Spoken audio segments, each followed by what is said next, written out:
गीतेतील अध्याय क्रमांक 8 आणि 8व्या अध्यायातील श्लोक क्रमांक 6 या 6व्या श्लोकामध्ये भगवान आपल्याला मार्गदर्शन करत असताना म्हणतात यम यम वापि स्मरण भावम त्यजत्यन्ते कलेवरम तम तमे व्यंती कोणते सदा तद्भाव भावितः।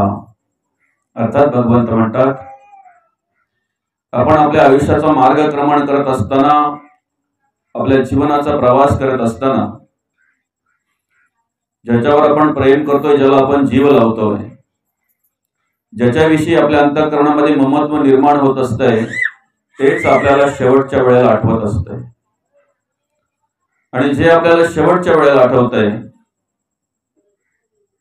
तेच आपल्याला मरणोत्तर प्राप्त होत असतंय। त्याच्यावर भाष्य करत असताना माऊली म्हणतात तेवी जी तेनी अवसरे जे आवडोनी जीवी उरे ते मरणाची मेरे फार हो लागे।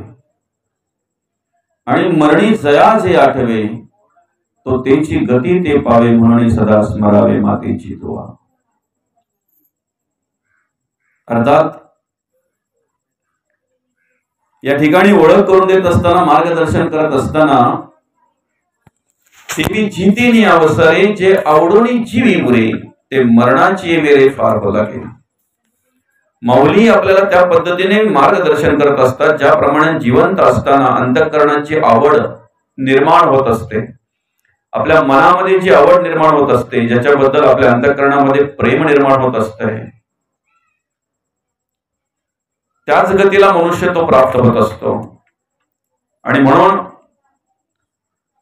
जी आवड आपल्याला प्राप्त होत असते, आपल्या अंतःकरणामध्ये, आपल्या मनामध्ये जी आवड प्राप्त होत असते, निर्माण होत असते, त्याच गतीला जर तो मनुष्य प्राप्त होत असेल तर मग या ठिकाणी माऊली आपल्याला उपदेश करतात आणि मरणी जया जे आठवे तो त्याची गती ते पावे। मृत्यू समयी आपल्याला जे आठवत असेल तीच गती जर आपल्याला प्राप्त होत असेल, तीच वस्तू जर आपल्याला प्राप्त होत असेल तर मग म्हणून सदा स्मरावे मातेची तुवा। म्हणून अखंड आपण भगवंताचं नामस्मरण केलं पाहिजे, अखंड आपण देवाला आठवलं पाहिजे, देवाचं नामस्मरण केलं पाहिजे। जर देवाचं नामस्मरण आपण केलं तर निश्चित आपल्याला समाधान प्राप्त होणार आहे, सुख प्राप्त होणार आहे। आत्मसुख ज्याला म्हणतात, परमानंद ज्याला म्हणतात, परमसुख ज्याला म्हणतात, ते आपल्याला प्राप्त होणार आहे। या श्लोकावर अर्थपूजा बांधण्याआधी, या श्लोकावर चिंतन करण्याआधी ज्या निमित्ताने या ठिकाणी आपण ही प्रवचन सेवा आयोजित केलेली आहे, या तुळशी गावातील आणि हे दिनकर परिवार, या दिनकर परिवाराचे पिता श्री हरिभक्त परायण कैलासवासी सुखराम लोल्या दिनकर बाबांचं 13 नोव्हेंबर रोजी, अर्थातच 13/11/2024 रोजी अल्पशा आजाराने निधन झालं। आणि त्यांच्या उत्तर कार्यांच्या निमित्ताने आपण या ठिकाणी ही प्रवचन सेवा आयोजित केलेली आहे। बाबांनी परमार्थ केला, भक्ती केली, देवाचं नामस्मरण केलं, कारण ते हरिभक्त परायण होते। आपल्या मुलांचं संगोपन केलं, आमचे अनिल दादा असतील, जितेंद्र दादा असतील, अर्चनाताई असतील, आमच्या आई साहेब असतील, सुनीताई साहेब, घराला घरपण देण्याचं काम केलं। संसार करत असताना, प्रपंच करत असताना काबाड कष्ट केले। त्या ठिकाणी PWD मध्ये कार्यरत होते आणि त्या ठिकाणी काम करत असताना प्रामाणिकपणे काम केलं, प्रामाणिकपणे आपली नोकरी केली। एक आदर्शयुक्त नोकरदार कशा प्रकारे असावा अशा प्रकारे त्यांनी कार्य केलं। आणि 2019 साली सेवानिवृत्त झाले। सेवानिवृत्त झाल्यानंतर सुद्धा त्यांनी चांगल्या प्रकारे आपल्या संसारासाठी, प्रपंचासाठी कार्य करत असताना आध्यात्मिक क्षेत्रामध्ये कार्य केलं, देवाचं नामस्मरण केलं, परमार्थ केला। आणि सृष्टीच्या नियमाप्रमाणे या दष्टम तद नष्टम, जे दिसतंय ते नाचतंय, याप्रमाणे माऊलींच्या म्हणण्याप्रमाणे उपजे ते नासे, नासे ते पुनरपि दिसे, हे घटिका यंत्र तैसे परिभ्रमेगा। याप्रमाणे वयाच्या साधारणतः 62व्या 63व्या वर्षी बाबांचं अल्पशा आजाराने निधन झालं. 1-2-3 महिन्याचा आजार बाबांना, आणि त्या ठिकाणी आपल्या शरीरातील काही भाग निकामी झाल्यामुळे बाबांना तुमचा आमचा या जगाचा निरोप घ्यावा लागला. आणि त्यांच्या उत्तरकार्यांच्या निमित्ताने आज आपण या ठिकाणी प्रवचन सेवा आयोजित केलेली आहे. प्रवचन सेवेसाठी या ठिकाणी घेतलेला श्लोक गीतेतील अध्याय क्रमांक 8 आणि 8व्या अध्यायातील श्लोक क्रमांक 6.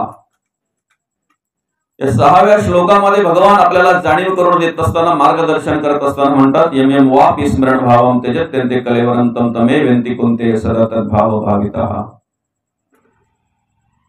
आणि या श्लोकावर भाष्य करत असताना माऊली म्हणतात, तेवी जी तेनी अवसरे जेवढोनी जीवी बुरे ते मरणाची मेरे फार हो लागे, आणि मरणी जया जे आठवे तो तेची गती ते पावे, म्हणून सदा स्मरावे मातेची तुवा.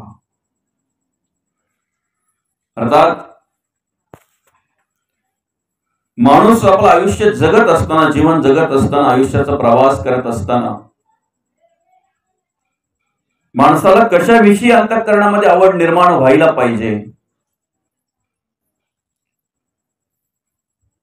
काय आपलंसं केलं पाहिजे माणसाने,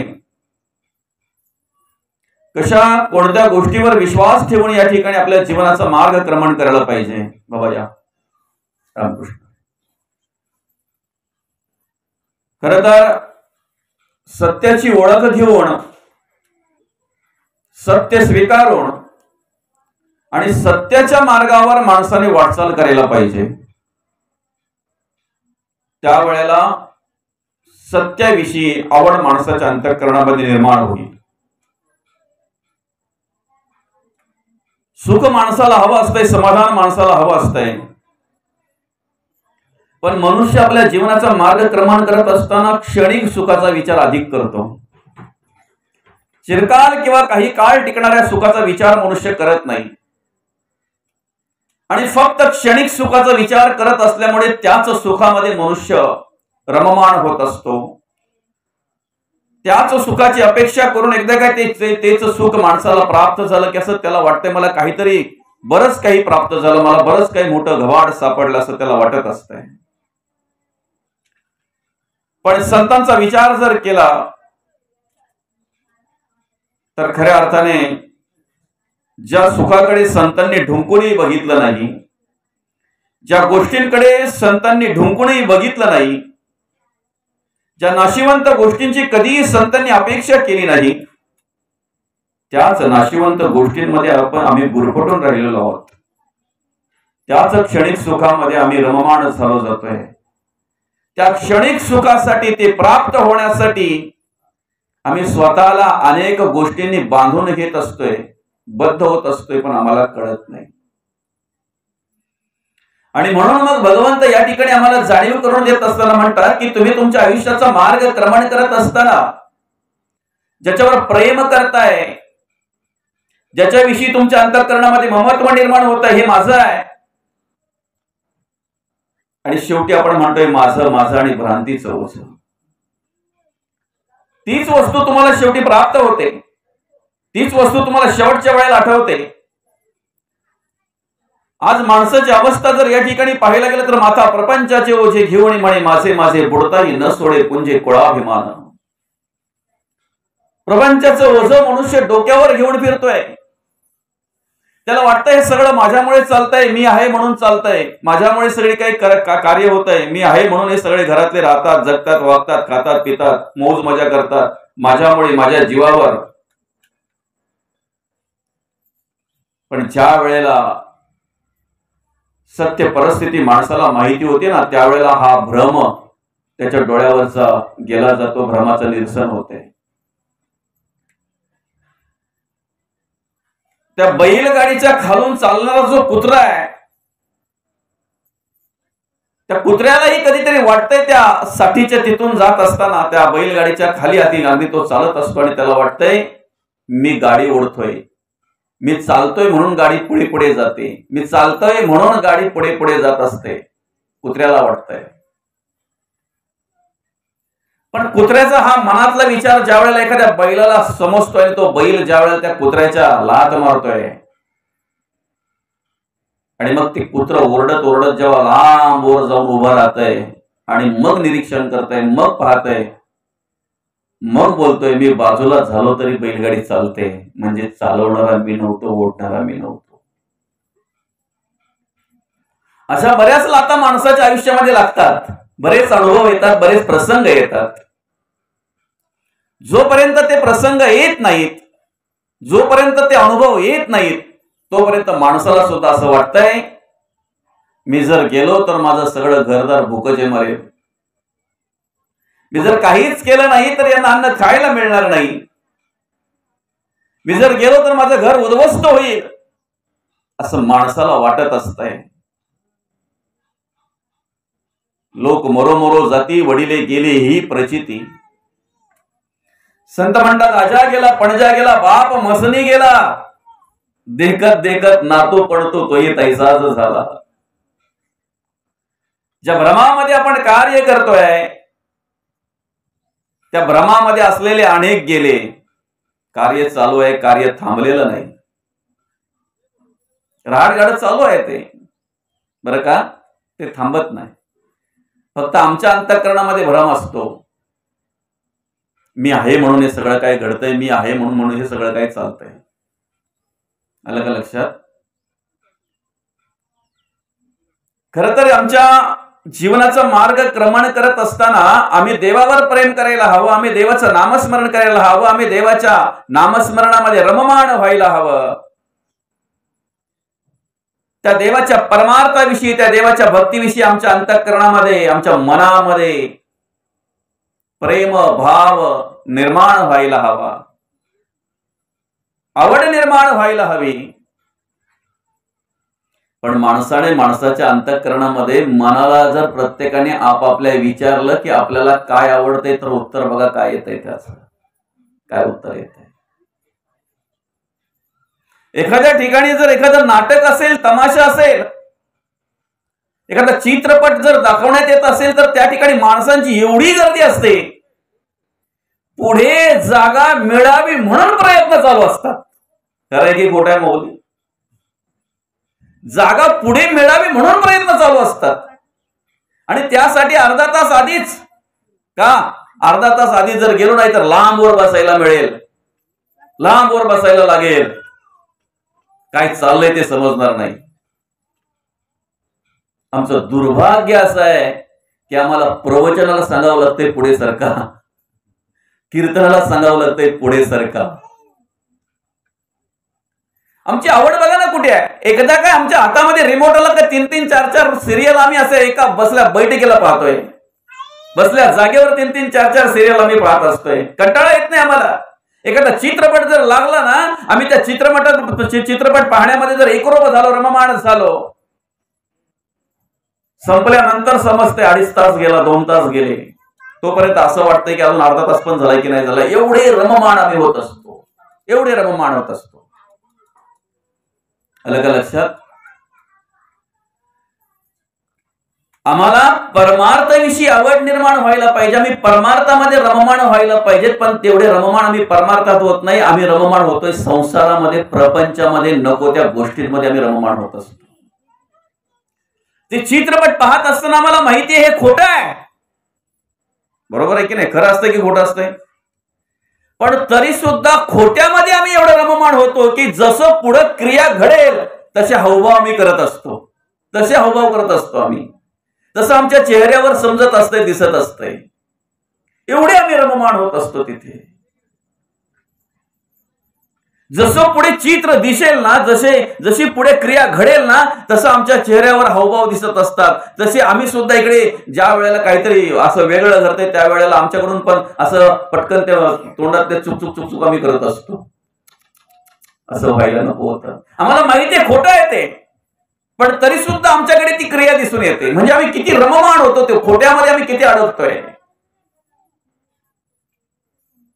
आमच्या संसाराचा जर विचार केला तर आम्ही ज्या ज्या गोष्टी आमच्या समजतोय, ज्या ज्या गोष्टींमध्ये आम्ही आमच्या अंतःकरणामध्ये ज्या ज्या गोष्टींविषयी ममत्व निर्माण होतंय, एक विचार जर केला तर त्या गोष्टी, त्या वस्तू आम्हाला कुठपर्यंत सुख देतात बरं? कुठपर्यंत आमच्या आहेत? संसारातली प्रत्येक वस्तू काही काळांतराने भंगार होत असते, भंगारवर जात असते. संसारातली प्रत्येक वस्तू जोपर्यंत तिचा आम्हाला उपयोग आहे तोपर्यंत आम्ही उपयोग करून घेत असतो. एकदा उपयोग करून झालं की शेवटी मग भंगारवर देत असतो, मी भंगारवर देत असतो. एक एक एक वस्तू मी साठवून ठेवत असतो बरं का. ती किसणी असेल, ती जर आता बोथडली, तिला आता ते किसता येत नाही, तिला लगेच बाजूला काढून टाकतो आम्ही. एखादी टोपशी जास्त चिमडली, तिला बाजूला काढून टाकतो आम्ही. एखादा तांब्या नकळत आमच्याकडून चिमडला गेला जास्तच की तो बाजूला काढून ठेवतोय आम्ही. चमचा तुटला गेला लगेच तो बाजूला काढून ठेवतोय आम्ही. आलं का लक्षात? आता ती कालती बोथरली, तिला व्यवस्थित ते भाकरी करता येत नाही, पलटी करता येत नाही, तिला बाजूला काढून ठेवली आम्ही.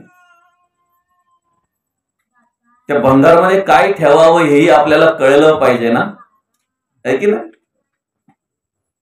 बऱ्याच दिवसाचे घरातलं भंगार ज्या वेळेला त्या बाईने द्यायला काढलं ना, सांगू का माऊली, त्याच्यामध्ये एक नादुरुस्त झालेली मूर्ती पण होती देवाची. चमचा काढला, कालथी काढली, टोपशी काढली, तांब्या काढला, ती किसणी काढली, सगळं द्यायला काढलं तिने भंगारवर. तुटलेला मग, तुटलेली बालदी प्लास्टिकची. मूर्ती ज्या वेळेला नादुरुस्त झालेली, भंगलेली मूर्ती ज्या वेळेला बघितली ना, त्यावेळेला त्या भंगारवाल्याने बाजूला काढली, ताई देव विकण्या एवढी तुझी कॅपॅसिटी असेल ग, पण देव विकत घेण्या एवढी कॅपॅसिटी माझी नाहीये ना. कोण भंगारवाला सांगा ना मग. आपण म्हणतो भंगारवाल्याला द्यायचंय, भंगारवाला कोण? ज्याला देव कळलं तो श्रीमंत आहे. ज्याला देव नाही कळलं ना तो विचाराने दरिद्री आहे. आणि म्हणून ह्या ज्या सगळ्या काही गोष्टी आहेत, आम्ही संसारातले हे सगळं हे बघितलं, काय भांडी कुंडी बघितली, पण बाकीच्या गोष्टींमध्ये आम्ही अडकून राहतो ना. माझं माझं आणि भ्रांतीचं ओझं. एकदा त्या वस्तूंविषयी आमच्या अंतःकरणामध्ये ममत्व निर्माण झालं, माझं आहे, मग ती वस्तू गेल्याचं दुःख आपल्यालाच होणार आहे. माझं आहे, ज्या वेळेला आमच्या अंतःकरणामध्ये ही भूमिका निर्माण होते त्यावेळेला ती वस्तू गेली की मग दुःख निश्चित आहे. माझं शरीर आहे, बाई माझी आहे, मुलं माझी आहेत, घरदार माझं आहे, हे सगळं माझं आहे, पण कुठपर्यंत कुठपर्यंत आपलं आहे? एकमेकाच्या गरजा जोपर्यंत पूर्ण होतात ना तोपर्यंत सगळे आपले आहेत.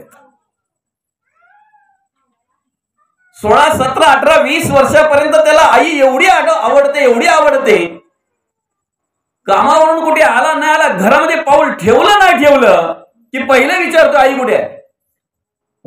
पहिला आवाज देतो आई.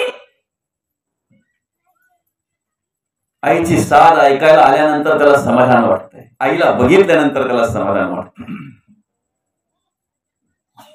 आई सुद्धा बोलते, माझं बाळ माझ्यावर एवढं प्रेम करतंय, माझ्या बाबूचं एवढं प्रेम आहे माझ्यावर.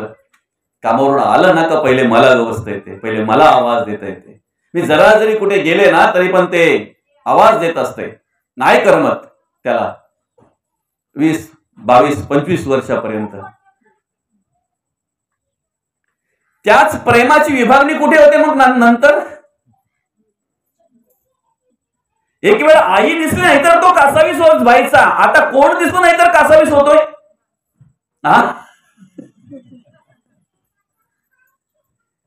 पहिले घरात पाय की दारात पाय पहिला आवाज द्यायचा आई.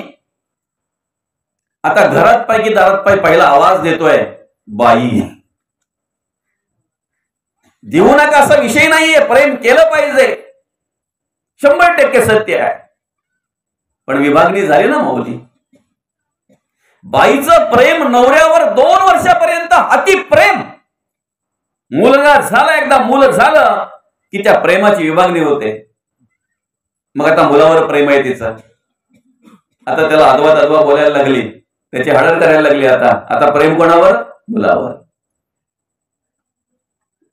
आम्ही क्षणिक सुख जे आहे ना, त्या क्षणिक सुखाला आम्ही विशेष महत्व देतो. क्षणिक सुखासाठी आपल्या कुणी होती नीती भ्रष्ट. ते सुख प्राप्त करून घेण्यासाठी आम्ही काय आचरण करतोय, आमच्याकडे काय विचार आहेत, हाही विचार आम्ही करत नाही. आम्ही कसं वागतोय, कसं जगतोय याचा विचार सुद्धा आम्ही करत नाही. क्षणिक सुखासाठी कुणी त्यागी जीवन आपले दुःख जगे करण्या नष्ट. ज्या दिवशी आम्हाला देव कळेल, देवाविषयी ममत्व अंतःकरणामध्ये निर्माण होईल, श्रद्धा भाव निष्ठा निर्माण होईल, त्यावेळेला हे सगळं बाजूला होईल. सगळं बाजूला होईल. नाही कुणाचे कोणी तुझे नव्हे रे, कोणी अंती जाशील एकला रे, प्राण्या मासे मासे म्हणून. बंधू कुणाची, बहीण कुणाची, कोण कुणाचे, सगळे सोयरे मेल्या पाठी सर्वच राहील, तुटतील धागे दोरे, प्राण्या मायेचा बाजार. 2 दिवसाची तुझी जवानी नाही पुढे टिकणार रे, वृद्धपणा येता जवळी वैद्य काय करणार, प्राण्या मायेचा बाजार. हे आयुष्य आमचं आहे, हे शरीर आमचं आहे, हा देह आमचा आहे. ह्या भ्रमामध्ये जोपर्यंत आम्ही राहतोय तोपर्यंत मृत्यूचं विस्मरण असतंय. आम्हाला आम्ही जाणार आहोत याचं विस्मरण असतंय. नको नको मना गुंतू माया जाळी, काळ आला जवळी ग्रासावया. कालाची उडी पडेल बा जेव्हा, सोडविना तेव्हा माय बाप. सोडविना बंधू पाठीची बहीण, शेजेची कामिल दूर राहे. सोडविना राजा दिशीचा चौधरी, आणि सोयरी भली भली. राजा असता मृत्यू आला, लक्ष कोटी कबूल झाला तरी सोडेना त्याला मृत्यू काही. कोणी चुकवलंय मृत्यूला? शेवटच्या वेळेला आम्हाला कोण सोडवणार आहे? ज्या आई वडिलांविषयी आमच्या अंतःकरणामध्ये ममत्व निर्माण झालेलं आहे, कधीतरी आमच्याकडून वाईट काही घडलं, कधीतरी आमच्याकडून त्याच्या मनाच्या विरुद्ध काहीतरी घडलं ना, तर त्यांच्या मुखातून तरी कधीतरी शब्द येतोय, जा मोर. ज्या बाईसाठी आम्ही सगळ्याचा त्याग करतोय, सगळं सर्वस्व अर्पण करतोय, जोपर्यंत आमच्याकडून इच्छा अपेक्षा सगळ्या पूर्ण होतात ना, तोपर्यंत प्रेम असतंय. ज्या दिवशी 4 पैसे घरात आणायचे बंद होतील ना, आमच्या घरामध्ये सुख समाधान ओसंडून वाहत असते, तेव्हा ज्या वेळेला आमचा खिसा गरम असतो, तेव्हा खिसा खाली झाला की भांडी वाजायला सुरुवात झाली. समजा आम्ही कशावर प्रेम करतोय, आम्ही कशाविषयी ममत्व निर्माण करतोय, आम्ही कशाची आठवण, कशाचं स्मरण ठेवतोय. आम्ही मुलं बाल, सगळे सोयरे, आप्तेष्ट मित्र, इकडे सोयऱ्यांची ओळख करून देत असताना जगद्गुरु तुकोबा म्हणतात, सोयरे धायरे दिल्या घेतल्याचे, अंत हे काळीचे कोणी नाही. तुमच्या डोक्यावर जर ओझ झालं, तुम्हाला जर जड झालं, तर ती मुलं घेतील ना, ते हलकं करतील. पण शरीराचा त्याग केल्यानंतर, देहांत झाल्यानंतर पापाचं ओझ जे आपल्या डोक्यावर असतंय ना, ती आपली बाई पण घेऊ शकत नाही, आई वडील पण घेऊ शकत नाही, आपले मुलं बाळ पण घेऊ शकत नाही, मित्र ना सोयरे तर लांबच राहिले. ज्या देहाच्या बळावर आम्ही सगळं काही कार्य करतोय, ज्या शरीराच्या जोरावर आम्ही सगळं काही कार्य करतोय, ते शरीर सुद्धा आम्हाला कुठपर्यंत साथ देतंय, ते शरीर सुद्धा आमचं कुठपर्यंत आहे. संत म्हणतात, तुझे तुझं नव्हे हे शरीर. आता मला असं वाटायला लागलंय की मला 4 चौघांमध्ये जावं लागतंय, 4 चौघांमध्ये बसावं लागतंय, आणि एक मंडळी माझ्या समोर बसलेली असते. आता माझे केस काळे हवे होते, वाटतंय ना मला प्रामाणिकपणे, पिकले. शरीर माझं आहे ना, मग मला जसं पाहिजे तसं राहायला हवं होतं, राहत नाही म्हणजे माझं नाही. बरं का? धावपळ करून करून त्याचं आयुष्य जातंय, सगळं क्षीण होतोय, देह थकलं जातंय. त्याच्या मनामध्ये फक्त एकच विचार असतो, पोरं बाळ कमवतं, झाली कमी, एकदम निवांतपणे आनंदात बसून खाईन, बसून खायची वेळ येते, दात काम करत नाहीत. आता सगळं व्यवस्थित आहे ना, पोरं बालं कमवायला लागली, सगळं काही झालं, बाबाला घराच्या बाहेर पडायची गरज नाही, पण शरीर साथ देत नाहीत ना, शरीर नाही साथ देत त्याला. म्हणून सैन्य अस्ताची राज्य करावे. तारुण्यामध्ये संतांनी परमार्थ केला, वृद्धापकाळाचा विचार केला नाही. तुम्ही वर्तमान काळामध्ये काय करताय याच्यावर तुमचं भविष्यकाल अवलंबून आहे. आता तुम्ही काय करताय बरं का? जून मध्ये पेरणी केली, जुलै मध्ये आम्ही लागवड केली, ऑगस्ट मध्ये बेंडणी केली बरं का, सप्टेंबर ऑक्टोबर मध्ये आम्ही चांगल्या प्रकारे निगा केली, ज्या वेळेला पाणी खत पाणी पाहिजे त्या वेळेला दिलं, तेव्हा ऑक्टोबर मध्ये नोव्हेंबर मध्ये आम्ही कापणी केली. ते पीक आम्हाला घरी आणता आलं, आज ते पीक आम्हाला अनुभवता येतंय, खाता येतंय. जून महिन्यापासून आम्ही काम केलं, तेव्हा नवे मे महिन्यामध्ये राबणी केली, एप्रिल महिन्यामध्ये ते सगळं काही आणलं, ते गोळा केलं. म्हणजे काही काळ आधी आम्ही कर्म केली, त्या कर्माचं फळ आज आम्हाला मिळतंय. म्हणून भविष्य काळात जर आम्हाला आमच्या वाट्याला चांगलं सुख समाधान यावं, भविष्य काळ आमचा चांगला असं जर वाटत असेल, तर त्यासाठी वर्तमान काळामध्ये आम्ही विचार केला पाहिजे. त्याचीच जाणीव या ठिकाणी करून देत असताना भगवंत आम्हाला या 8व्या अध्यायामध्ये 6व्या श्लोकामध्ये काय जाणीव करून देतात? तुम्ही आज जे पेरताय ना, ते शेवटी उगवणार आहे. ज्याचं तुम्ही आज स्मरण करताय, ज्याच्याविषयी तुमच्या अंतःकरणामध्ये आज ममत्व निर्माण होत आहे, तेच तुम्हाला शेवटच्या वेळेला आठवणार आहे ना. अहो, आपल्या डोळ्यासमोरची उदाहरण कशाला पुराणामध्ये जायला पाहिजे आणि शास्त्र सांगायला पाहिजे? आपल्या समोरची अशी कितीतरी उदाहरणं आहेत की जी माणसं आयुष्यभर फक्त पैसा पैसा पैसा पैसाच करतात ना दादा, कुठेही जाऊ द्या, पहिला विषय त्यांचा तो असतो, किती मिळतील सांगा, काय फायदा होईल तो सांगा, फक्त फायद्याचा विचार. कुठेही जाऊ द्या, फक्त फायदा. स्वतःसाठी काही खाणार नाही, स्वतःसाठी काही खर्च करणार नाही, फक्त पुंजी गोळा करून ठेवायची बस.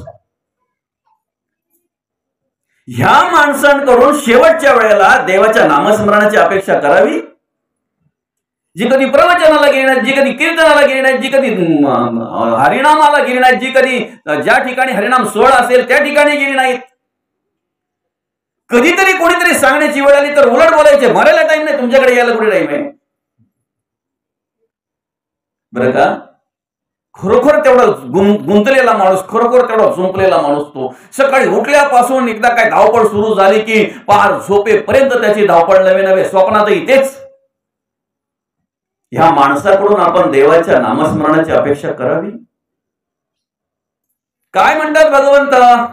जे तुम्ही आयुष्यभर करताय तेच तुम्हाला शेवटच्या वेळेला आठवताय, आणि जे तुम्हाला शेवटच्या वेळेला आठवताय मरणोत्तर तुम्ही त्यालाच प्राप्त होता. आता विषय असा आहे, पंचभूतात्मक देह आहे. पृथ्वी, आप, तेज, वायू आणि आकाश या 5 भूतांनी देहाची निर्मिती झालेली आहे. देह आत्मा गेल्यानंतर 5 भूतांमध्ये विलीन होतोय, बरोबर आहे? पृथ्वीमध्ये विलीन होते, आप आपामध्ये विलीन होते, तेज तेजामध्ये विलीन होते, वायूमध्ये विलीन होते, आकाशामध्ये विलीन होते बरं का?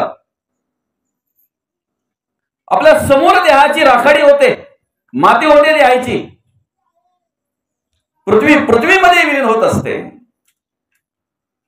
आपल्या समोर देहाची राखाडी होत असते. बरं, आयुष्याचा जर विचार केला तर येताना आपण काय आणले बरोबर? क्या लेके आयो रे जग में, क्या लेके जाएगा, 2 दिन की जिंदगी है, 2 दिन का मेला. मुक्ताई आमची एवढीशी 1400 वर्षे तपश्चर्या करण्याला चांगदेवांना उपदेश करते. उलट सुलट माघारा गडी या फिरगोते खासी, भरला पूर मायेचा लोंढा वाहून जासी. हे भव नदीचे पाणी रे गड्या मोठ ओढीते, आणि भले भले पोहणारास उलटून पाडीते. भल्या भल्या पोहणारास उलटून पाडीते. येताना आम्ही काही बरोबर घेऊन आलेलो नाहीत, जाताना दिले काही बरोबर आपल्या? काहीही नाही, काहीही नाही. त्या आजीचं प्रेत नेलं त्या स्मशानभूमीमध्ये. स्मशानभूमीत नेल्यानंतर ती काही लाकडं वगैरे होती, त्या लाकडांवर ठेवलं, पाणी देऊन सगळ्यांचं दर्शन झालं. वरती लाकडं रचायला सुरुवात केली, फाटी ठेवायला वरती सुरुवात केली. पण तेवढ्यात त्या आजीची एक मुलगी लांबून रडत येताना पाहायला मिळाली. लांबून तिकडे स्मशानभूमीकडे येताना पाहायला मिळाले. ते गावाच्या तिकडून त्या रस्त्यातून जे स्मशानभूमीत होते त्यांची नजर तिकडे गेली आणि मग त्यांनी सांगितलं, अरे त्या आजीची मुलगी येते वाटतंय. आजीला शेवटचं पाहायचं असेल, तिला दर्शन घ्यायचं असेल, थांबा जरा, लाकडं ठेवू नका, वरती फाटी ठेवू नका. तोंडावर ठेवलेली फाटी बाजूला केली, पायावर ठेवलेली फाटी बाजूला केली. का? त्या ताईला येऊ दे, डोळे भरून बघू दे, तिला चरणाचं दर्शन घेऊ दे, पायाचं दर्शन घेऊ दे तिला. पण इकडे बाकीची मंडळी बोलतायत की ही ताई सकाळपासून होती, 2 वेळा बेशुद्ध पडलेली, कांदे फोडून तिला शुद्धीवर आणली, तरी सुद्धा तर परत का आले? अरे नाही बाबा, तिला शेवटची पाहायची असेल आजीला, आईला तिला शेवटचं दर्शन घ्यायचं असेल, राहू द्या ना, येऊ द्या ना, आलेली आहे ना. स्मशानभूमीत आल्यानंतर सर्वांना वाटलं की ताई पायाजवळ जाईल, दर्शन घेईल, पण पायाजवळ न जाता ताई डायरेक्ट डोक्याजवळ गेली. आजीचं डोकं इकडं तिकडं करून बघितलं आणि निघणार, त्या स्मशानभूमीतून बाहेर पडणार. तेवढ्यात एकाने विचारलं, आजी ताई, अगं तू एवढ्या लांबून येताना बघितल्यानंतर ठेवलेली लाकडं आम्ही बाजूला केली का? तुला दर्शन घेता यावं म्हणून. पण तू कशासाठी आलीस? तू काय केलं? डोक्याजवळ गेला, डोका इकडे तिकडे केला आणि तू तशीच निघालीस. तेवढ्यात ती बोलते, आईच्या कानातलं काढलं का ठेवलं त्याच काही माहित नव्हतं.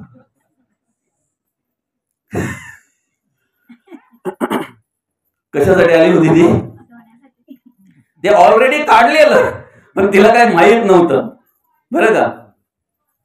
ज्याच्यावर आम्ही प्रेम करतो ना, शेवटी मुलांची भांडणं त्याच्यावरून होतात. देह गेल्यानंतर सुद्धा वहिनीला द्यायचा का पुरीना द्यायचा, म्हणजे तिच्या सुनला का पुरीना. अरे काय करतोय आम्ही? कशामध्ये गुंतलोय रे आम्ही? काढलेले असताना पण ती बिचारी परत पाहायला आली, चुकून जायला नको म्हणजे तुमच्या बरोबर.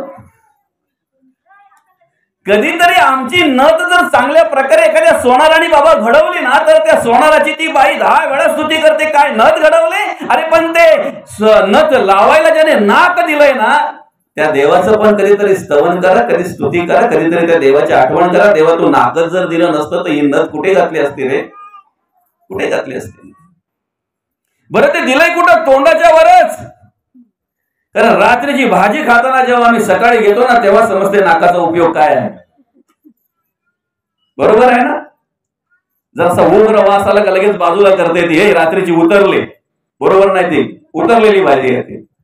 नाक दिला म्हणून समजले उतरले, तिथे दिला म्हणून समजले उतरले. बरोबर आहे की ना? येताना आम्ही काहीही बरोबर आणलेलं नाही, जाताना सुद्धा काहीही बरोबर घेऊन जाणार. माऊली तुम्ही स्मशानभूमीपर्यंत जात नाहीत काही ठिकाणी, म्हणून तुम्हाला सांगतो की तिथे गेल्यानंतर माणसाच्या बरोबर करगोटा सुद्धा देत नाहीत, तोही काढून ठेवला जातो, तोडला जातो. तुमच्या माहितीसाठी सांगतो बरं का? काही नाही, काही नाही. पण शास्त्र सांगतंय की तुम्ही तुमच्या बरोबर काही नेत नाहीत, असं जरी तुमचा भ्रम असेल तरी देहाची माती झाल्यानंतर, देहाची राखणी झाल्यानंतर, त्या देहाच्या पुढच्या प्रवासासाठी त्या देहाने अंतरात्मा साक्षीला असताना केलेली कर्मच त्याच्या बरोबर असतात. कर्म त्याच्या बरोबर असतात. शास्त्र सांगते, पुराणामध्ये उल्लेख आहे त्याचा, की ज्या वेळेला मनुष्य मरतोय ना, जातोय ना, त्याच्या देहाची राख रांगोळी होते, आपल्या डोळ्यासमोर राख रांगोळी होते ना, त्याच्यानंतर त्याच्या प्रवासामध्ये त्याने केलेली कर्म त्याच्या बरोबर असतात. ती कर्म त्याला त्या ठिकाणी ज्या पद्धतीने असतील त्या पद्धतीने त्याचा प्रवास सुरू असतो, कर्माप्रमाणे प्रवास सुरू असतो. मग ती कर्म उत्तम घडावीत म्हणून आता पुन्हा एकदा ऐका. अगोदरचा विषय आपला झाला की माणसाच्या बरोबर काही येत नाही. आता दुसरं ऐका, माणसाच्या बरोबर काय येतंय. बरं का? ती कर्म उत्तम घडावीत म्हणून आपण काय केलं पाहिजे, तर आपण 3 गुणात्मक कार्य करतोय, रजोगुण, तमोगुण आणि सत्वगुण. रजोगुणातून जर तुम्ही कार्य केलं तर रजोगुणाला पुनरावृत्ती ठेवलेली आहे. पुनरपि जननम पुनरपि मरणम पुनरपि जननी जठरी शयनम. रजोगुणी जर असाल तुम्ही तर त्याला पुनरावृत्ती ठेवलेली आहे. तमोगुणी जर असाल तर अधोगती ठेवलेली आहे. भगवत भक्ती फक्त सद्गती फक्त सत्वगुणाने ठेवलेली आहे. सत्वगुणाने. तो सत्वगुण तुम्ही काय खाताय याच्यावर अवलंबून आहे. तुम्ही कुठे बसताय याच्यावर अवलंबून आहे. तुम्ही कोणाच्या जोडीला बसताय याच्यावर अवलंबून आहे. तुम्ही काय विचार करताय याच्यावर अवलंबून आहे. तुम्ही ज्या मार्गातून प्रवास करताय तो मार्ग कोणाचा आहे, त्या मार्गातून आधी वाटचाल कोणी केलेली आहे याच्यावर तुमचे विचार अवलंबून आहेत. त्याच्यावर तुमचा सत्वगुण अवलंबून आहे. आता आपला विषय काय आहे, आपल्या बरोबर काही येत नाही, बरोबर आहे. म्हणजे एखाद्या बाबाच्या कानात वाल्या असतील तर त्या वाल्या सुद्धा बाबा काढल्या जातात, ठेवल्या जात नाहीत. आईच्या कानातले काढले जातात, गळ्यातलं काढलं जातंय, सगळं काही, बरोबर, काही ठेवलं जात नाही. उलट काय बोलतात माहितीये का, तेवढाच थोडाफार उत्तरकऱ्यांना हातभार लागेल. मी स्वतः ऐकलेल्या गोष्टी द्या बरं,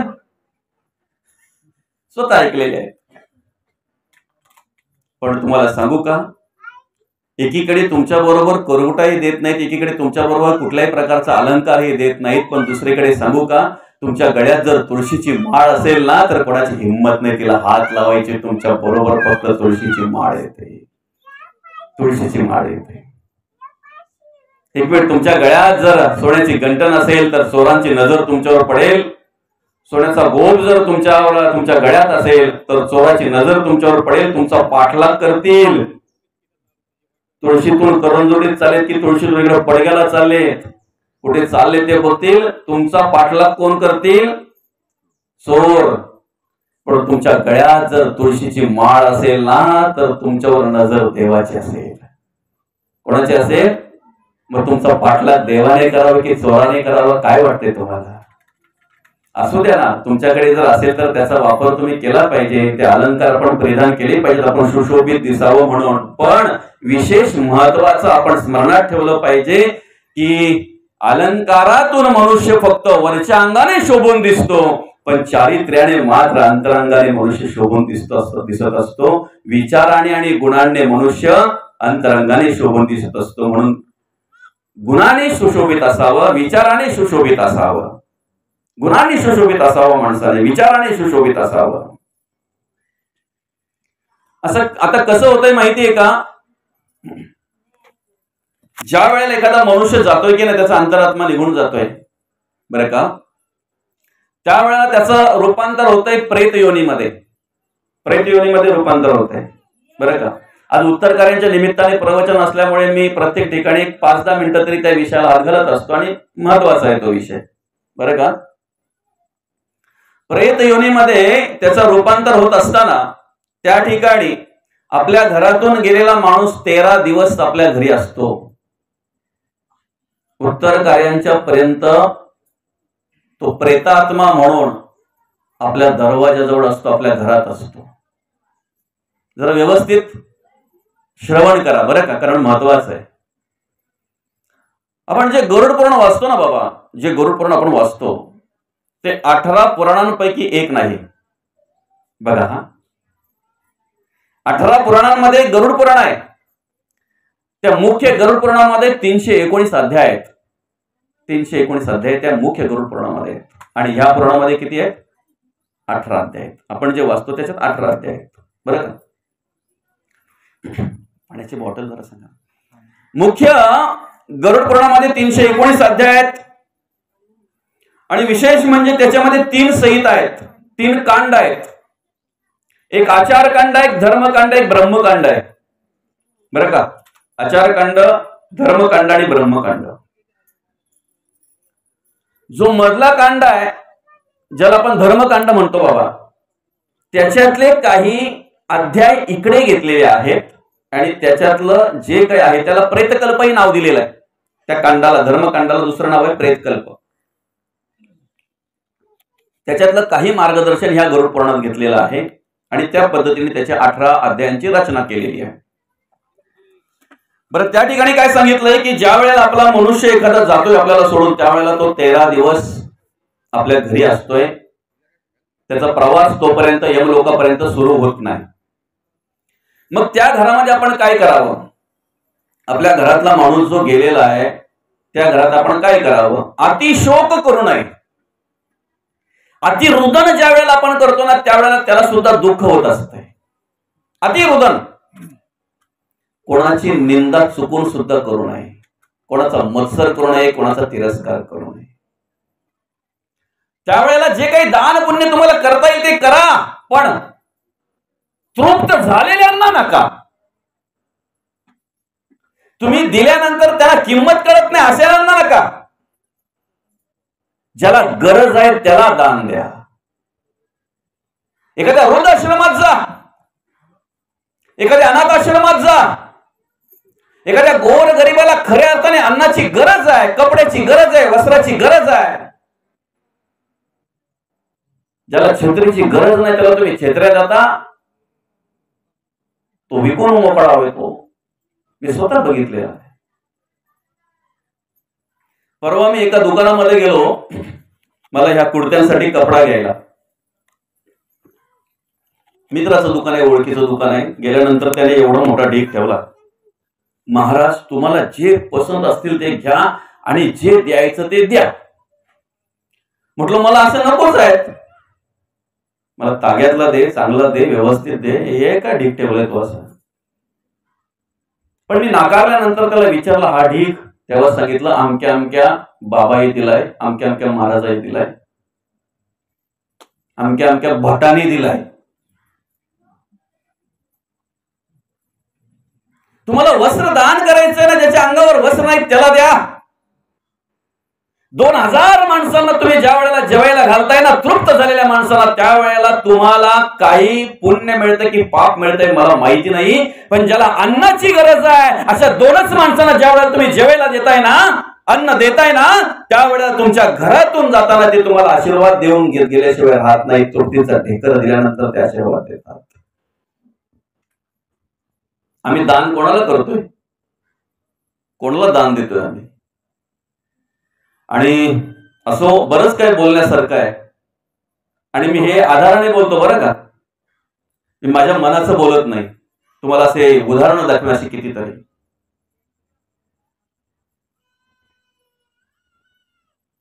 बरंच काय सांगितलंय त्याच्यामध्ये. सगळ्याच गोष्टी काही करू नका. गाई, सोन्याची गाय द्या ना, चांदीची गाय द्या ना, हे करा ना, ते करा. देताय कोणाला तुम्ही ते?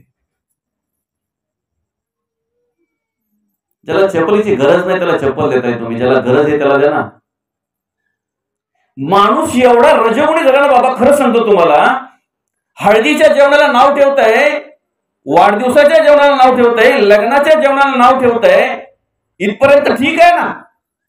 उत्तर कार्यांच्या जेवणाला सुद्धा नावं ठेवणारी माणसं आज आम्हाला समाजामध्ये पाहायला मिळतात आणि त्यांच्याकडून आम्ही पुण्याची अपेक्षा करतोय. त्यांच्याकडून आम्ही पुण्याची अपेक्षा करतोय. आणि म्हणून त्या 13 दिवसामध्ये आमच्या घरामध्ये जेवढं नामस्मरण होईल तेवढं नामस्मरण केलं पाहिजे. जेवढं नामस्मरण होईल तेवढं नामस्मरण केलं पाहिजे. आम्हाला पहिले 5 राशी मारले की गरुड पुराण घरात ठेवू नका, म्हणजे वाचाचा प्रश्नच नाही. आम्ही माणसाला सांगतो चौघांच्या खांद्यावर गेल्यानंतर राम नाम सत्य आहे. जो गेलाय त्याला फायदा काय त्याचा? जो गेलेला आहे आम्हाला सोडून, आम्ही जे म्हणतोय राम नाम सत्य आहे, त्याला फायदा काय त्याचा? तो असताना त्याला सांगा ना राम नाम सत्य आहे. जे काही संतांचं वाङ्मय, ते संतांचं वाङ्मय तुम्ही जिवंतीपणे वाचा. आत्मा साक्षील असताना वाचा, तो आत्मा कार्यरत असताना वाचा. याच्याही पलीकडे तुम्हाला जाऊन सांगतोय, तारुण्यात जर तुम्ही परमार्थ केला, भक्ती केली, देवाचं नामस्मरण केलं, तर वृद्धपणाची काळजी तुम्हाला करायची गरज नाहीये. शतवर्षे वय नेमिले त्यात बालपण नेमता गेले, तारुण्य वेचले विषयांकडे, वृद्धपणे नाना रोग भोगणे लागे कर्म भोग, आता भगवंताचा योग कोणे वेळे.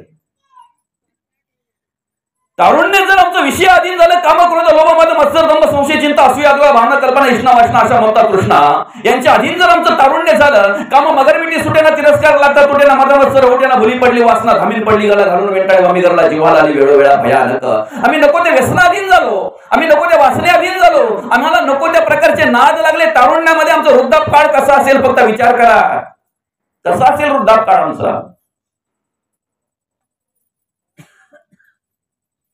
आणि म्हणून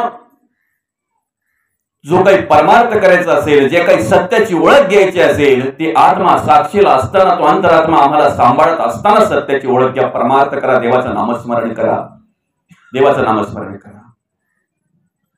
वाचा ते परत परत वाचा. कुठल्या कर्माला काय गती आहे, कुठली कर्म केली तर पुढे काय अवस्था आहे, भगवंत साक्षीला असताना वाचा, बळ असताना वाचा. दात गेल्यानंतर कोणी बोलते रे चण नको म्हणून, पण सांगत नाही की दात पडलेत म्हणून. दात असताना चणे बाजूला सरायचे, याला वैराग्य म्हणतात, याला वैराग्य म्हणतात. गरज आहे आज त्याला, त्याच्या खिशात काहीच नाहीये, पण रस्त्यातून चाललेले 500ची नोट पडलेली, हात जोडून पुढे जायचंय. काय म्हणायचंय, माझं नाहीये ते. जर माझं नाहीये तर ते मी स्वीकारणारही नाही. याला वैराग्य म्हणतात. नुसती रंगरंगोटी केली, मोठा हावभाव झाला, आम्ही मोठे ड्रेस वेश केले म्हणजे वैराग्य नाही दादा. तसं जर असतं तर साधूचा वेश केल्याबरोबर रावणाच्या वृत्तीमध्ये बदल व्हायला हवा होता. अगोदर त्याच्याकडे विचार आला ना सीतामाईला न्यायची, पण सीतामाईला नेण्यासाठी त्याने वेश कुठला केला, वरून साधू झाला, पण आतून बाजूच राहिला ना तो. म्हणजे ड्रेस वेश करून जर आमची वृत्ती बदलत असती तर त्याच वेळेला तो ड्रेस केल्याबरोबर रावणाचे विचार बदलायला पाहिजे होते, पण नाही बदलले. आमच्या भोल्या बावड्या माता बिचारा माता भगिनी त्या ड्रेसला बोलतात साधू म्हणून. माझी सीतामाई कशाला बोलली, ओरिजिनल रूपात आला असता तर गेली असती माझी माई तिथे भिक्षा वाढायला. त्याला साधू माझ्या दारात आलेला कोणी विमुख जाऊ नये हा विचार अंतःकरणामध्ये आहे, आणि म्हणून माझी सीतामाई त्याला भिक्षा वाढायला गेली. तिला काय माहितीये हा वेगळ्या प्रकारचा ड्रेस करून वेश करून आलेला आहे. त्या तारुण्यामध्ये चांगली कर्म करा. आम्हाला डोळ्यामध्ये व्यवस्थित पाहता येतंय तर देवाचं दर्शन घ्या. आमची अवस्था काय असते बघा ना. आम्ही या तुळशी गावापासून आम्ही अगदी एक मनामध्ये विचार ठेवतो, मला पंढरपूरला जायचं आहे, पंढरपूरला जायचंय. मला कशासाठी, देवाला डोळे भरून पाहायचंय, मला देवाचं दर्शन घ्यायचं आहे, मला देवाचं दर्शन घ्यायचंय, मला देवाला डोळे भरून पाहायचं आहे. आम्ही जात असताना आमच्या अंतःकरणामध्ये तोच विचार असतो, आम्ही तिथे पोहोचेपर्यंत आमच्या मनामध्ये तोच विचार असतो, मला देवाचं दर्शन घ्यायचं आहे. पण नेमकं आमचं काय होतंय माहितीये का, देवाच्या मूर्तीच्या पुढे गेलो काय आणि डोळे मिटले काय. डोळे मिटलेले उघडेपर्यंत आम्हाला बाजूला फेकून देतात, चल पुढे मागचे होते. आपण मिटत नाही, ते मिटायला लावतात. कारण जाताना काही नामस्मरण केलेलं नसते. याचा असा त्याचा तसा, हे असं ते तसं. आलोय घरी, पण घरी काय चाललं ना काय नाही, बाहेर हेच सगळं बोल भरलेलं खलाय. अरे लोकांचा काही भरोसा नाही. काय मनामध्ये विचार येतोय बघा ना, कसला विचार मनुष्य करतोय. सुनव सगळा टाकून आलोय खरा, पण माझा सुनव होता काही भरोसाच नाही बाई. मग घरी थांबायचं, तिला पाठवायची ना.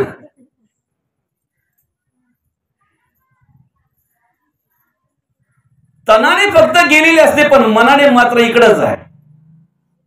तनाने फक्त गेलेला असतो शरीराने, पण मनाने मात्र घरी असतोय. मग तिथे गेल्याबरोबर ते सांगतात, ए तुझा अधिकार नाही बघायचं, मीठ डोळ्याचं.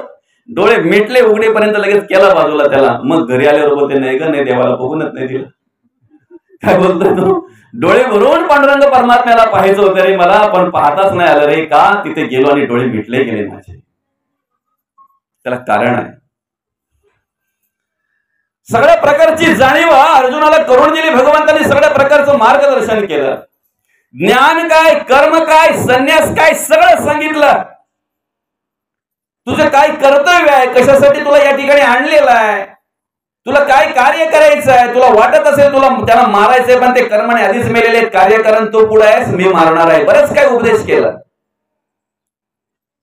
आम्ही आमच्या आयुष्यामध्ये जी कर्म करतोय ना, जी आमच्या वाट्याला कर्म येतात ती कर्म नम्रपणे करणं याला धर्म म्हणतात. ही जाणीव आम्हाला गीता देते, हे मार्गदर्शन आम्हाला गीता सांगताय.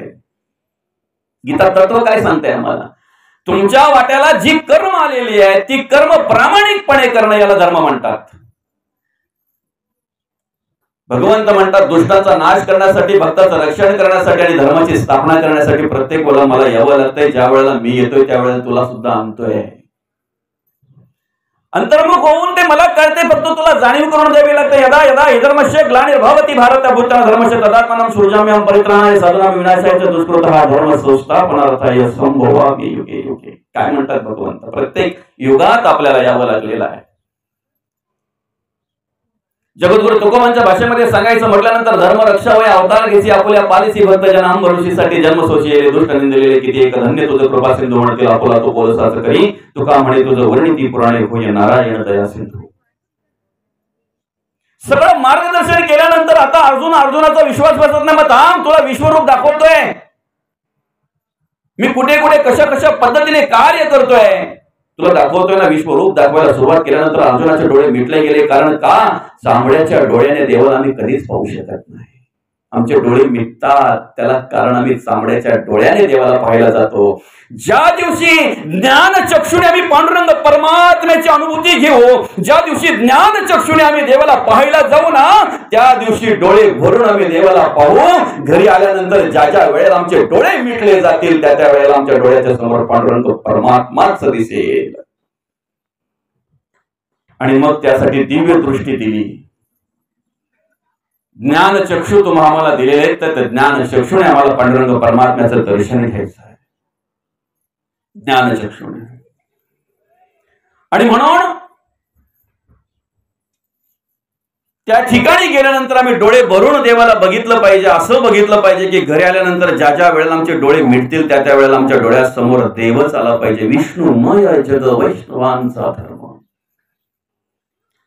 ज्या वेळेला आमच्या मनामध्ये एखादा वेगळा विचार प्रवेश करत असेल त्यावेळेला मला पांडुरंग परमात्म्याच्या चरणी प्रार्थना करता आली पाहिजे. देवा, ह्या विचाराने मला स्पर्श केलाच कसा केला स्पर्श? का आला हा विचार माझ्या अंतःकरणामध्ये? वाईट विचार ज्या वेळेला आमच्या अंतःकरणात येतात, मनामध्ये येतात, त्यावेळेला मला भगवंताला विचारता आलं पाहिजे, हे का आलं माझ्याकडे, कशासाठी आलं, येता कामा नाही. त्यासाठी बळ मागा, सामर्थ्य मागा.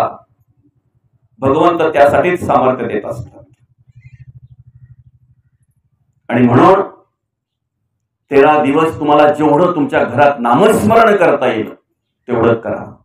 तेवढं नामस्मरण करा, ग्रंथ वाचन करा, चांगली कर्म करा, चांगलं कार्य करा, चांगलं कार्य करा. 13 दिवसापर्यंत तो आत्मा, प्रेतात्मा आपल्या घरामध्ये असतो. आजच्या दिवसाला आपण या बाबांच्या नावाने 3 प्रकारचं दान करत असतो. पिंडदान, ज्ञानदान आणि अन्नदान. अन्नदान झाल्यानंतर आजच्या दिवसापासून त्यांचा मार्गाला सुरुवात होणार आहे, यमलोकाच्या मार्गाला. बरं का? यमलोकाच्या मार्गाला सुरुवात होणार आहे. तो प्रेतात्मा. मी काही मोठा ज्ञानी नाहीये, तुमच्यातलाच आहे. अतिशय तुमच्या मार्गदर्शनाने घडलेला वाढलेला आहे, तुमच्या आशीर्वादाने वाढलेला घडलेला आहे. पण जे चुकीच्या पद्धती ज्या काही आपल्याला दिसतात त्या समाजामध्ये थांबायला पाहिजेत. आणि म्हणून जोपर्यंत प्रवचन चालू आहे तोपर्यंत आपण नम्रतेने ऐकत असतो, अगदी शांतपणे व्यवस्थितरित्या ऐकत असतो. बरोबर आहे ना? पण एकदा प्रवचन संपलं, काय बात असतात बरं आपल्या, काय विचार असतात बरं आपले, काय विषय असतात. म्हणजे क्षणभर मनुष्य हे पण विसरून जातो की मी या ठिकाणी आलोय कशासाठी, हे पण विसरून जातो मनुष्य. असो, त्या आपल्या इंद्रियांना पडलेलं वळण आहे, पडले वळण इंद्रिय सकळ. आपल्या इंद्रियांना पडलेलं वळण आहे ते, ऐक ना, थांबवा. आणि जेणेकरून तरी कमीत कमी जलदान करताना तरी, दर्शन घेताना तरी त्या महामृत्युंजय मंत्राचा जप करा. ओम त्र्यंबकम यजामहे सुगंधिम पुष्टिवर्धनम उर्वारुकमेव बंधनात् मृत्योर्मुक्षेमामृतः. नसेल मंत्रपाठ, ओम नमः शिवाय म्हणा चालेल. ओम नमः शिवाय म्हणायलाही तेवढा वेळ नसेल, फक्त प्रणवाचा उच्चार करा, ओम, चालेल. तेवढं तरी करा त्या प्रेतात्म्यासाठी, ज्यांच्यासाठी आपण या ठिकाणी आलेलो आहेत, त्यांच्यासाठी तेवढं जरी केलं ना तरी आजच्या दिवसाला भरपूर झालं. जलदान करताना ओम प्रणवाचा उच्चार करा, चालेल. आणि तुमच्या पायाला हात जोडून विनंती करतो, ज्या वेळेला तुम्ही स्मशानभूमीत जाताना त्यावेळेला चप्पल घालून स्मशानभूमीत जाऊ नका. तुम्हाला जी बैठकची जागा केलेली आहे की नाही, बसायची जागा केलेली आहे की नाही, तिथपर्यंत चप्पल ठीक आहे, पण जो मुख्य कट्टा आहे ना, चप्पल खाली ठेवा आणि मग तिथे जा, कारण ते महादेवाचं मंदिर आहे. महादेव कुठे आहे? इतर ठिकाणी तुम्हाला लिंगाच्या रूपाने दिसेल,